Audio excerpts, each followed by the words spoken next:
14 জুলাই রাতে একজন আমাদেরকে স্তব্ধ করে দিতে চেয়েছিল, আর তারপর থেকে আমরাই হয়ে উঠলাম জুলাইয়ের কণ্ঠস্বর। দেশের 64টা জেলায় জুলাই স্মৃতিস্তম্ভ স্থাপন করা হবে। 2024-এর 14 জুলাই ঢাকা বিশ্ববিদ্যালয়ের মেয়েরা হল ভেঙে রাস্তায় বেরোয় আসে এবং ফ্যাসিস্ট সরকারের একটা খুবই প্রিয় ন্যারেটিভকে তারা জাস্ট ভেঙে দেয়। এবং এটা শুধু ঢাকা ইউনিভার্সিটিতে হয়েছে তা না, আরও অনেকগুলো ইউনিভার্সিটিতে হয়েছে, সেখানেও এগুলো তারা উদযাপন করছে আজকে। সো ওই মেয়েদের যে কন্ট্রিবিউশন, এইটাকে স্যালুট করার জন্য আসলে আমরা আমাদের ফিজিক্যাল ইভেন্টটা জুলাই উইমেন্স ডের মধ্য দিয়ে শুরু করা। আমি এখানে একটু কোট করতে চাই, মানে আমি নিজে চাইলে অনেক দার্শনিক লাইন বানাতে পারতাম, কিন্তু আমি মনে করি যে জুলাইতে যে মেয়েরা আন্দোলন করেছিল তাদের একজনের একটা লেখা আমি ধার করতে চাই। সেটা ধার করে বলতে চাই, আমি মনে করি ওর ওই লাইনটার মধ্যেই এই 14 তারিখের স্পিরিটটা আছে। এনএসইউতে পড়ে একটা মেয়ে, ওর নাম নাফসিন। আজকে সকালে দেখলাম যে ও আমাদের জুলাই ইভেন্টটা শেয়ার করে একটা কথা লিখেছে ইংরেজিতে, যার বাংলা অর্থ দাঁড়ায় হচ্ছে এরকম যে 14 জুলাই রাতে একজন আমাদেরকে স্তব্ধ করে দিতে চেয়েছিল, আর তারপর থেকে আমরাই হয়ে উঠলাম জুলাইয়ের কণ্ঠস্বর। এবং আমার মনে হয় যে এই পুরো জুলাই আন্দোলনে মেয়েদের ভূমিকাকে এর চেয়ে সুন্দর এক লাইনে সাম আপ করা আর যায় কিনা আমি জানি না। তো সেইটাকে আমরা কমেমোরেট করবো আজকে সেন্ট্রালি শহীদ মিনারে। আর যেটা বললাম যে সারা দেশে বিভিন্ন ইউনিভার্সিটিতে এই অনুষ্ঠানটা হচ্ছে।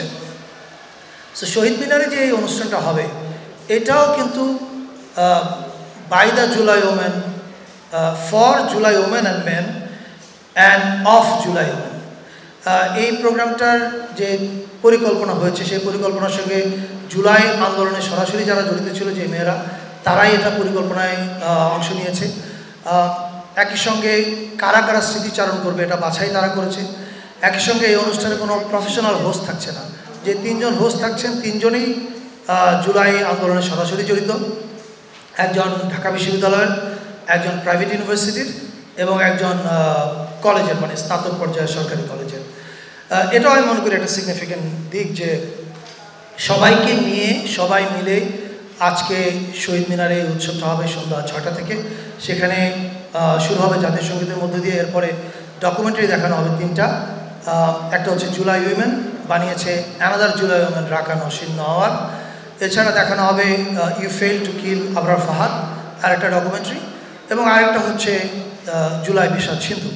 এই 3টা ডকুমেন্টারির পাশাপাশি ওখানে গান করবেন, আপনারা জানেন, শায়ান, এলেটা করিম, পারশা। আর ব্যান্ডগুলোর মধ্যে থেকে থাকছে হচ্ছে এফ মাইনর, সমগীত এবং রেবেল নামে একটা ব্যান্ড আছে। আমি বোধহয় আরেকটা ব্যান্ডের নাম ভুলে গেলাম, ইলা লালা, রাইট, আমি ইলাকে ভুলে গেছি। সো এখানেও দেখেন পারফরমেন্স যারা করছে তারা প্রত্যেকেই আসলে ফিমেল।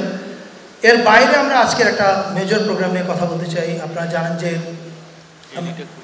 এলিটা করিম, আমি এলিটার নামটা ভুলে গেছি, সরি, স্মৃতি থেকে বলতে গেলে যেটা হয়, এলিটা করিমও আজকে শহীদ মিনারে আছে। আর এছাড়া আমাদের আরেকটা মেজর প্রোগ্রাম হচ্ছে আজকে নারায়ণগঞ্জে। আপনারা জানেন যে 1 তারিখে যখন আমরা প্রোগ্রাম ডিক্লেয়ার করেছি, সেখানে বলা হয়েছিল যে দেশের 64টা জেলায় জুলাই স্মৃতিস্তম্ভ স্থাপন করা হবে। এটা স্থাপনের কাজ আজকে থেকে শুরু হলো নারায়ণগঞ্জের মধ্য দিয়ে। সেখানে আমাদের 5 জন উপদেষ্টা যাচ্ছেন, আসিফ নজরুল, রিজওয়ানা হাসান, আদিলুর রহমান খান শুভ্র, সিয়ার আবরার এবং আসিফ মাহমুদ। এই 5 জন উপদেষ্টা ওখানে যাওয়াটা একটা বার্তা দেয় যে এটা আসলে আমাদের জন্য খুব সিরিয়াস কাজ। এবং আমরা বিশ্বাস করি নারায়ণগঞ্জে যেটা শুরু হলো 4 আগস্টের মধ্যে সারা দেশে এই স্মৃতিস্তম্ভের কাজ শেষ হবে।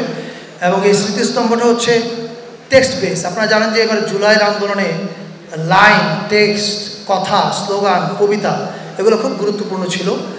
ওইগুলো দিয়েই এই স্মৃতিস্তম্ভটা তৈরি হচ্ছে। চিটাগংয়ে যারা আছেন এবং রংপুরে যারা আছেন তাদের উদ্দেশ্যে, আপনারা জানেন যে 16 জুলাই আমাদের জুলাই শহীদ দিবস। সেদিন আমাদের বেশ কয়েকজন উপদেষ্টা রংপুরে যাচ্ছেন বিশ্ববিদ্যালয়ে, ওখানে আবু সাইদ স্মরণ অনুষ্ঠান আছেন, তারাও সেখানে অংশ নেবেন।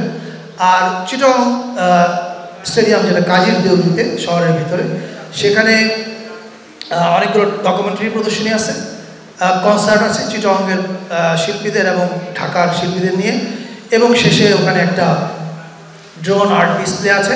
ফলে চিটাগংয়ে যারা আছেন তাদের সবাইকে আগাম বলে রাখলাম যে আপনারা প্রস্তুত থাকেন।